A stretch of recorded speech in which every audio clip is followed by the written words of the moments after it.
बिस्मिल्लाहिर्रहमानिर्रहीम। अस्सलाम वालेकुम स्टूडेंट्स, जैसा कि आप जानते हैं कि आजकल हम एक्सरसाइज 1.3 सॉल्व कर रहे हैं।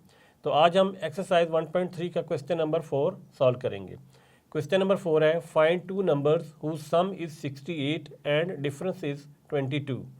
यानी हमने दो नंबर्स फाइंड करने हैं जिनका सम करें तो 68 आता है और अगर उनका डिफरेंस लें तो 22 होता है। तो चलते हैं क्वेश्चन की तरफ। यहाँ पे लिखेंगे सॉल्यूशन। हम लेट कर लेते हैं, let first number is x, second number is y. हमारा फर्स्ट नंबर जो है वो एक्स है और सेकेंड नंबर वाई है, ये हमने फाइंड करना है। तो अकॉर्डिंग टू गिवन कंडीशन यहाँ लिखेंगे अकॉर्डिंग टू गिवन कंडीशंस।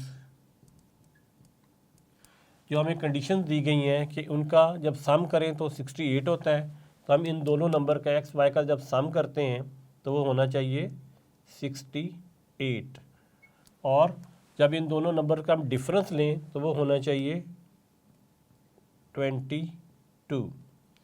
यानी एक्स वाई का जब सम किया तो 68 है और इनका डिफरेंस लिया यानी माइनस किया तो वो 22 आएगा।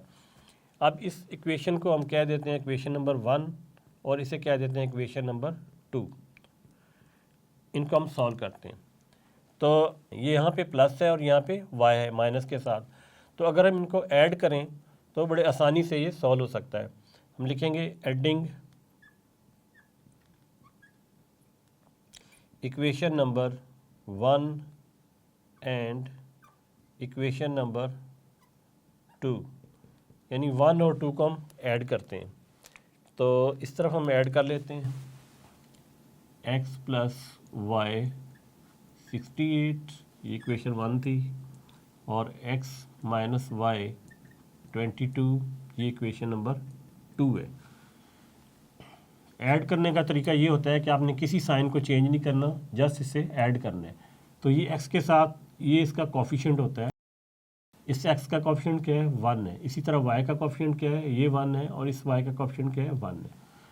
तो +1 और -1 आपस में जब ऐड होता है तो क्या हो जाएगा, कैंसिल आउट हो जाएगा, ये 0 आएगा। और ये 1 और 1 जब ऐड होता है तो क्या आएगा 2 और साथ x वैसे आ जाएगा, यहाँ पे 0 लिखने की ज़रूरत नहीं है।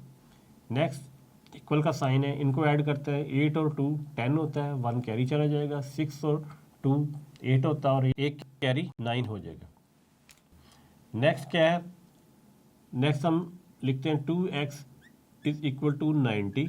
अब हमने चूंकि x की वैल्यू फाइंड करनी है तो 2 को इधर भी डिवाइड कर देते हैं और इधर भी डिवाइड कर देते हैं। ये 2 1 ज़ा 2, 2 1 ज़ा 2 कैंसिल आउट हो जाएगा, और ये डिवाइड होगा इस पर 2 1 ज़ा 2, 2 4 ज़ा 8 और 1 आगे चला जाएगा, 2 5 ज़ा 10। तो x हमारे पास क्या आ जाएगा 45। यानी एक नंबर जो हमारा फर्स्ट नंबर है वो हमें मिल गया है 45। अब दूसरा नंबर हमने y फाइंड करना है। इस x की वैल्यू को बेशक हम इक्वेशन नंबर 1 में पुट कर दें या 2 में पुट कर दें तो हमें y की वैल्यू मिल जाएगी। तो हम लिखेंगे put x is equal to 45 in equation number 1 में पुट कर लेते हैं। इक्वेशन नंबर 1 क्या है, x plus y is equal to 68, और x की जगह हम 45 पुट कर देते हैं, y वैसे ही लिखा रहने देते हैं, और 68। अब चूंकि स्टूडेंट्स हमने y की वैल्यू फाइंड करनी है तो 45 को दूसरी तरफ ले जाते हैं इक्वेशन के, तो यहाँ रह जाएगा y 68 और ये 45 दूसरी तरफ जाके माइनस हो जाएगा। अब 68 में से हम 45 को माइनस करते हैं, यहाँ लिखेंगे 68 और 45 माइनस करते हैं। 8 में से 5 का माइनस करते हैं तो आंसर आएगा 3। 6 में से 4 का माइनस करेंगे तो आंसर आएगा 2। तो ये आंसर आ जाएगा हमारा 23। तो स्टूडेंट्स x जो हमारा फर्स्ट नंबर था उसका आंसर है हमारे पास 45, और जो y सेकंड नंबर है उसका आंसर है हमारे पास 23। अब अगर आप चेक करना चाहते हैं कि आपका आंसर सही है या नहीं, तो आप इन दोनों वैल्यूज़ को अगर आप इक्वेशन नंबर 1 में या 2 में पुट करें तो ये इस इक्वेशन को सेटिस्फाई करेंगी। मिसाल के तौर पे मैं इस इक्वेशन के अंदर ये दोनों वैल्यू पुट करता हूँ तो देखता हूँ क्या सेटिस्फाई करती हैं। तो ये हमारे पास इक्वेशन है x + y = 68। ये जस्ट आप अपने सेटिस्फेक्शन के लिए कर रहे हैं ताकि आपका पता चल जाए कि आपका आंसर सही है या नहीं। x की जगह हम लिखेंगे 45 प्लस y की जगह लिखेंगे 23 और सामने क्या है 68। 5 और 3 क्या होता है 8 और 4 और 2 क्या होता है 6। अब देखें 68 इक्वल होता है 68 के, इसका मतलब है ये दोनों आंसर हमारे सही हैं। इसी तरीके से अगर एक्स वाई को आप यहाँ भी पुट करें तो आंसर आएगा इस तरफ 22, तो इधर भी क्या है 22।